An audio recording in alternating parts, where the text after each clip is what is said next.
Okay, in this video, we're going to introduce the concept of the electric field. This is going to be a really important concept for us moving forward, and it's kind of a while it's pretty clear mathematically, conceptually, it's kind of a tricky concept. What do we mean when we talk about an electric field? And I'm going to sort of define it very roughly in the following way. This might seem like kind of an odd way to define it, but it's the way I sort of think about it, and that's. I want to call it the effect, and I'm going to put effect in quotation marks because we need to understand in more detail what that word really means. It's the effect a charge has on other charges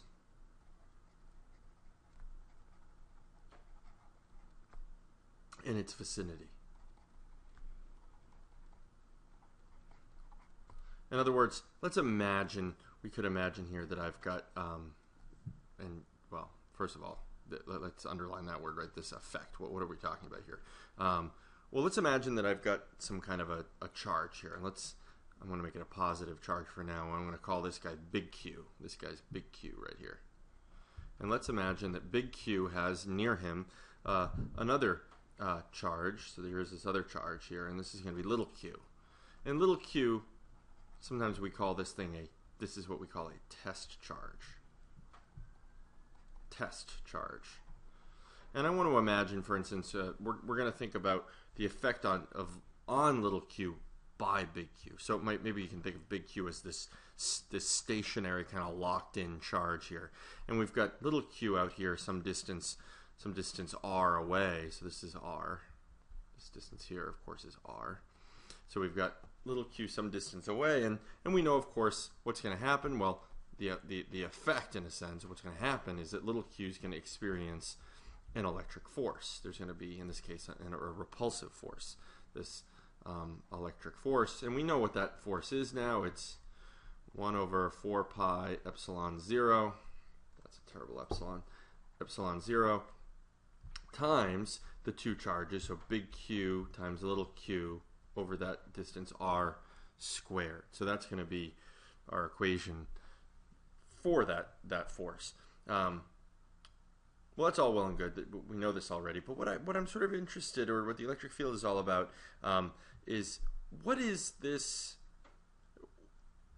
Let's think about the effect or the force that a charge would experience per unit charge. So what is the force on Q per coulomb of charge that little q might have? In other words, and this is really the mathematical definition, we could say that the electric field, and it is a vector, so I'll put the little arrow over it, is the force that a test charge experiences. So the force a test charge experiences per unit charge. And sometimes the test charge is given this little q naught. So this is that test charge.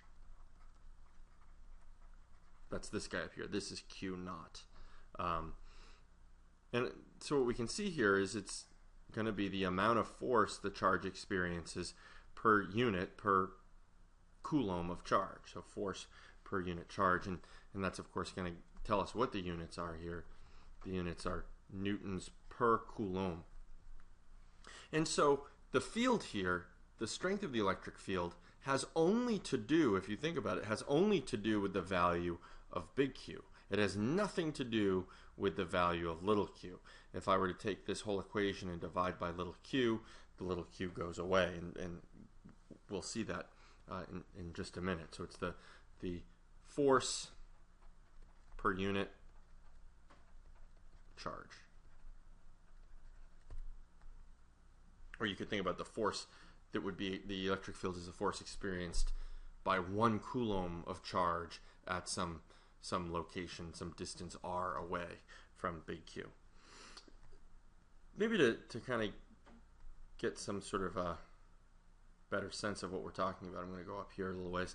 To get kind of a better sense of what we're talking about, let's imagine, well, actually, maybe some analogies might be helpful. I'm sort of going off the cuff here, but what are some analogies we might think of that might be helpful to us to try to imagine what the electric field is all about? Well, there are other sort of measurable physical quantities that we think about in terms of fields. So one might be what's called the temperature field.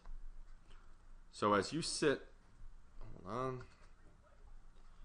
as you sit in this room right now, in the room that you're in, there is a temperature gradient that extends away from you. So let's imagine here I am, and maybe very close to me for whatever reason, maybe because of my own body heat, it's a little bit warmer. So maybe very close to me, it's like 40 degrees Celsius, quite warm.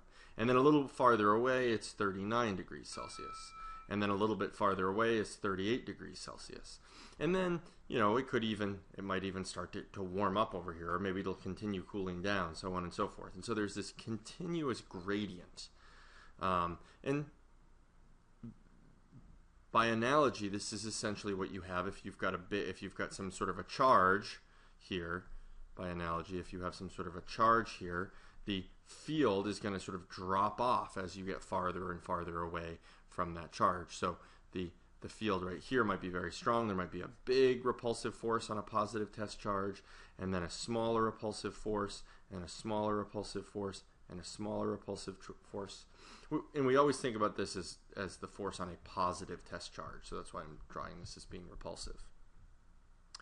Another analogy that might be useful to you is to think about another field that we talked about earlier, which is the gravitational field. So if I have a planet here, so here's some planet, and if you compare, say, a point right here, right on the surface of the planet with a point above the surface of a planet, there's a larger gravitational field here, big gravitational field, and here there's a much smaller gravitational field. And the gravitational field, you might remember, varies continuously as you go farther and farther at greater and greater altitude. The hope is that this gives you some kind of some way of understanding what the concept of a field is. And electric fields, like other fields, have this continuous nature. And one way that we like to try to visualize the electric field, because you can't really see it with your naked eye, we visualize it by drawing what are called field lines. So electric field lines. So electric field lines are imaginary lines we draw around a charge that are supposed to tell us something about the electric field at those locations. And there are basically two rules, and the rules might seem obscure until we actually apply them. The first rule is that we always draw the field lines according to the force on a positive charge. And you'll see what I mean by that, I think, when we draw this. And the second rule is that the line density reflects the size of the electric field. In other words, or maybe I shouldn't say size, maybe the word I should be using here, the strength. Maybe I should use strength rather than size. Get rid of that. So this should be strength. The strength of the electric field. So okay, well, let's think about then, the simplest case, what if I have a lonely little positive charge here? What if I've got some little positive charge here? And I want to draw field lines. Well, that should be easy. First of all, we have to apply the first rule. The arrows, the field lines I'm going to draw are supposed to represent a force on a positive charge, and I know that like charges repel, so the lines of force should go away from the positive charge, like this, right? The positive charge is going to get pushed away, so keep going like this, and I can keep drawing a certain number of lines. I can draw as many or as few as I want. And we can see rule 2 is already manifest here. The line density reflects the strength of the field. You can see if I were to consider a point at this distance away from the charge, the field lines are really tightly packed together. What does that mean? It means big electric field.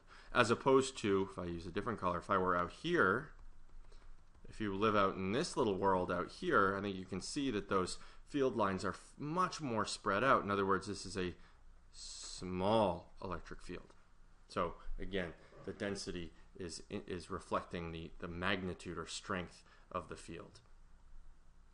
We could keep going. We could imagine a system of maybe multiple charges. So what if I had a positive charge and a negative charge? This is actually having a system like this. It's a common thing. This is what's called a dipole. This is a dipole. And we could apply our rules to figure out what the electric field around a dipole would look like. And let's maybe start with the middle. That's maybe the easiest way to think about it. Clearly, a positive charge is going to get pushed away from this positive charge and attracted towards that one. So there's just going to be a line of force like that. If the charge started up here, you could imagine it would get pushed up and then bend in like this, and similarly like that. Again, if the charge is right here, think about it, it's going to be way, way, way more repulsed by this positive than attracted by this negative over here. So it starts off by just going straight away from the positive, but as it goes farther and farther away from the positive, the influence of the negative charge gets bigger and bigger and bigger, and then eventually when it's here, it's ignoring the repulsion from the positive charge and it's just glued, stuck right in on that negative. And we could continue to draw these lines out like this, and this, and this, and this, and this, and this. Okay, and we would get this elaborate sort of configuration of field lines. And again, you notice the influence of rule 2. Look, the line density is big here. This is a very strong field. Very strong electric field here. Out here, it's quite weak, right? It should be weak, and it's weak in this. You can see because the lines aren't very close together right here. They're very sparse. There isn't a high density of field lines, and it should make sense why the field is so weak out here. Why would the field be weak? Because if you're over here, if you're in this position right here, let's say, you are being repulsed by this positive, but you're being attracted by that negative. And so you can see the effect is that if you're out here, the repulsion from the positive and the attraction to the negative are some sense fighting each other. Now, there of course would be a net outward field because of the fact that the positive is always going to be closer to you than the negative, but the attraction from the negative, that electric field is diminishing the repulsion from the positive. So you get a fairly weak field out here. And in fact, if you got really far away from this dipole, you can see that it would be an incredibly small electric field, because if you're very far away from this dipole, this basically looks like no charge, right? It looks like a single neutral particle if you're much farther away. If, for instance, your distance away is big compared to this separation right here, right? If this is some separation d, if you're at a distance, big D is much, much bigger than little d. This thing is essentially a neutrally charged particle. By the way, you saw me, in reasoning that through, you saw me using, I maybe should have been more explicit about this, but you saw me using the superposition principle, the principle of superposition. Principle of superposition. As we did when we were talking about Coulomb's law, you can add the electric fields vectorially. So if I have, for instance, if I were to draw this out, if I had a positive charge here and another positive charge here, and I was interested in the electric field at this point right here, well, there are two electric fields, right? There'd be an electric field there, we'll call that E1, and there'd be an electric field here, call that E2. So this is Q1. Sorry, this is actually the way I've done it, right? This would be Q2, and this would have to be Q1. So Q1 is creating electric field E1 that way. Q2 is creating an electric field E2 this way. So the net electric field here, E net, would be the vector sum. In other words, it would be E2 minus E1 1, like that. So you can combine electric fields, since they're vectors, you can combine them the same way you would combine forces using that principle of superposition. One last thing I want to point out here, it may have been obvious, but just so we're on the same page, calculating the electric field due to a point charge.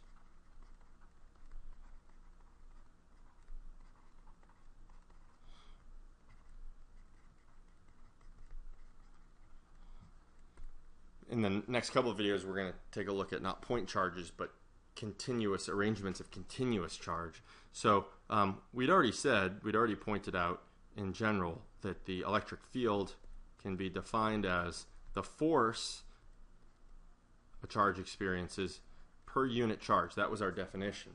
I just want to flesh this out and remember that our equation for force is 1 over 4 pi epsilon 0 times big Q, that's the charge creating the field, times little q, that's the test charge, I'll call that Q naught, divided by r squared.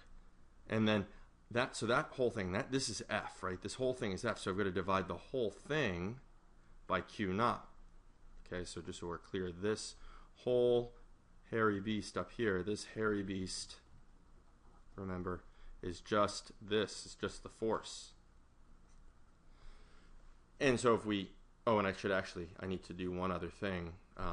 In order for this to be a vector, I need a unit vector. Now, since the unit vector, or since the electric field, like the electric force, is conducted radially outward, my unit vector here, I'm going to multiply this by the unit vector r hat, or r roof, however you like to say that. This r roof just tells me that the direction is radially outward. Direction is along the radius. That's what that means. All right, so where are we now? Well, we can go in over here and we can recognize that there's a Q naught here and a Q naught here, so they cancel, and so now I can calculate the electric field, and the electric field, here it is, due to a point charge, is 1 over 4 pi epsilon 0 times big Q over r squared times r roof. And there is our formulation for the field due to a point charge. Okay, relatively easy to calculate, and it follows directly from this. I just wanted to make sure that we had this, because we are going to use this basic type of argument when we talk about continuous configurations of charge. So that's all for now.